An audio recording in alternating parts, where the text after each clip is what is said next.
Assalamualaikum warahmatullahi wabarakatuh. Perkenalkan, nama saya Vina Angelina Ardini. Saya berasal dari Aikenopan, Labuan Batu Utara. Saya ingin mengerjakan tugas yang diberi oleh Ustadz Usyono, yaitu bab 2, metode-metode filsafat. Pengertian metode filsafat. Istilah metode berasal dari kata Yunani yaitu methodos, yang memiliki sambungan kata depan yaitu meta, yang memiliki 4 arti, yaitu menuju, melalui, mengikuti, dan sesudah. Sedangkan kata kedua yaitu hotos, yaitu jalan, perjalanan, cara, arah. Sehingga istilah methodos memiliki arti penelitian, metode ilmiah, hipotesa ilmiah, dan uraian ilmiah.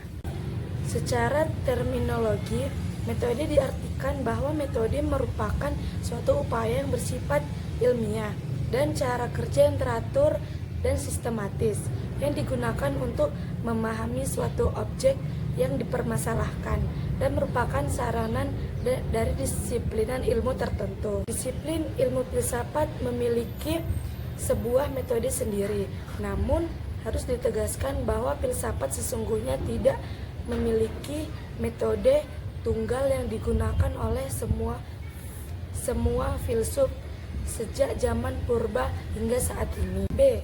Metode filsafat kritis. Berikut perbedaan, yaitu 1. Sokrates. Sebagai filsuf awal, Sokrates tidak meninggalkan sebuah karya dalam bentuk tulisan, namun ajarannya dikenal saat ini. Gaya berpikir Sokrates terbagi menjadi 2, yaitu dalam tingkatan perspektif Aristoteles, yaitu A. Sokrates mau mencari yang umum. B. Yang umum dalam pemahaman Sokrates, di mana beliau ingin mencari dalam bidang etis. 2 tingkatan adalah sebagai objek upaya Sokrates dalam menemukan kebenaran objektif. Sebab baginya filsafat adalah suatu upaya untuk mencari kebajikan, dan kebajikan tersebut harus terlihat dalam tingkah laku manusia. Sokrates kemudian mengembangkan 4 metode, yaitu dialog. Sokrates mengajak orang-orang di sekelilingnya untuk berbicara, berdiskusi, yang dikenal sebagai dedikletechne, yaitu seni berwawancara. B. Rumusan sebagai titik tolak. Kehebatan dari seorang Sokrates, di mana beliau mengakui akan kekurangan diri dan pengetahuan yang dimilikinya. C. Pembantahan.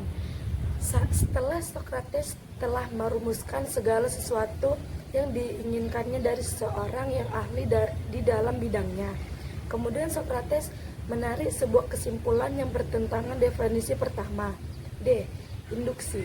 Setelah 3 tahap di atas, Sokrates melakukan tahapan induksi, di mana beliau menanyakan arti dari keutamaan kepada orang-orang dari segala profesi seperti pendidik, tukang, dan lain sebagainya. E. Definisi. Setelah melalui sebuah proses membandingkan, membersihkan, menyelisihkan, menolak, kemudian Sokrates melakukan sebuah generalisasi, yaitu membuat sebuah pengertian umum, yaitu sebuah definisi atau rumusan. 2. Plato. Kekhasan metode filsafat Plato dan yang membedakannya dengan Sokrates ialah A. Sokrates menguatkan perhatiannya di bidang etis, sedangkan Plato memusatkan perhatiannya pada bidang yang amat luas, yaitu mencakup seluruh ilmu pengetahuan. B. Bidang keilmuan eksakta mendapatkan tempat yang istimewa bagi Plato. Anton Becker mengklasifikasikan secara sistematis metode filsafat Plato, yang beliau memperluas kajiannya dari guru Sokrates, yaitu A. Dialog. B. Hipotesa. 1. Perbandingan. 2. Penentuan hipotesa. 3. Pemeriksaan dan sintesa. 4. Analisa. 5.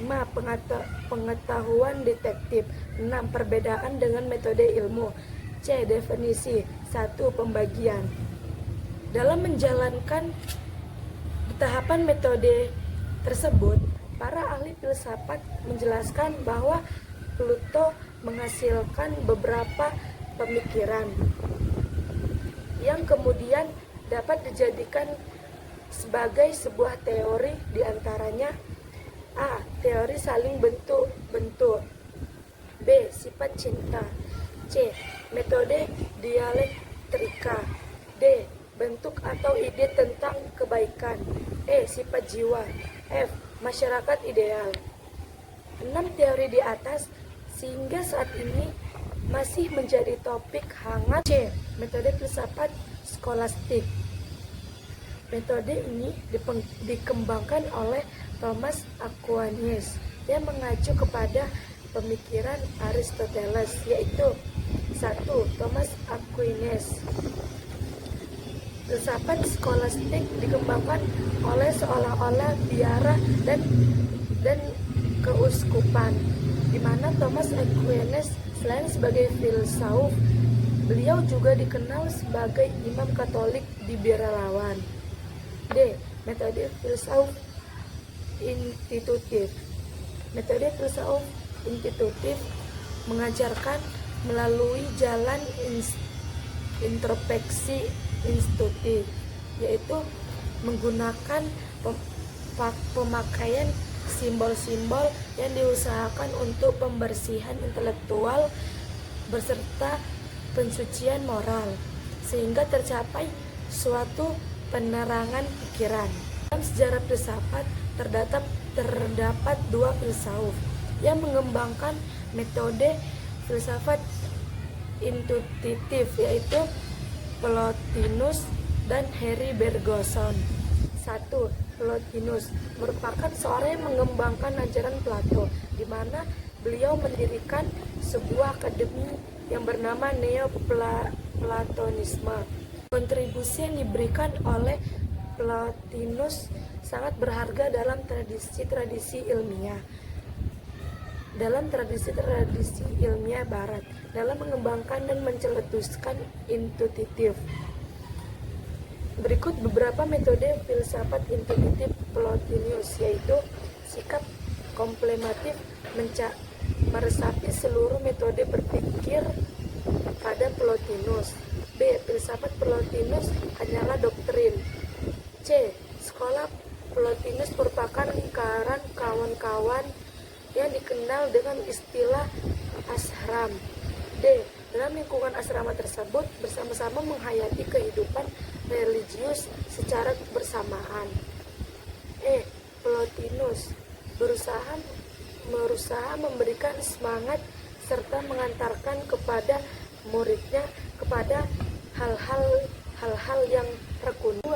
Henry Bergson merupakan seorang filsuf beragama Yahudi, di mana beliau memiliki ketertarikan sangat mendalam terhadap filsafat Plotinus. Metode filsafat skeptis, yaitu metode filsafat dengan meragukan segala sesuatu merupakan asas berpikir yang menjadi tolak ukur dalam dunia filsafat.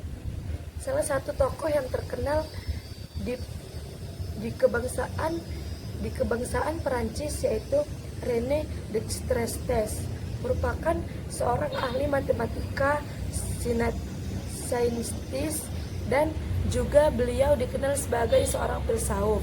Bahkan oleh beberapa kalangan akademisi, beliau merupakan ahli sosok pencetus pemikiran metode-metode dasar rasionalisme. F. Metode filsafat empiritis, yaitu menyajikan bahwa pengalaman yang merupakan sumber kebenaran. Salah satu filsuf yang dikenal dengan model filsafat empiris adalah David Hume. David Hume menggunakan metode eksperimental, di mana metode ini dinyatakan sukses dalam ilmu alam. Konsep empiritis diutarakannya dengan semua pengertian dalam dan kepastian yang bersumber dari observasi tingkah laku dan introspeksi mengenai proses-proses psikologis.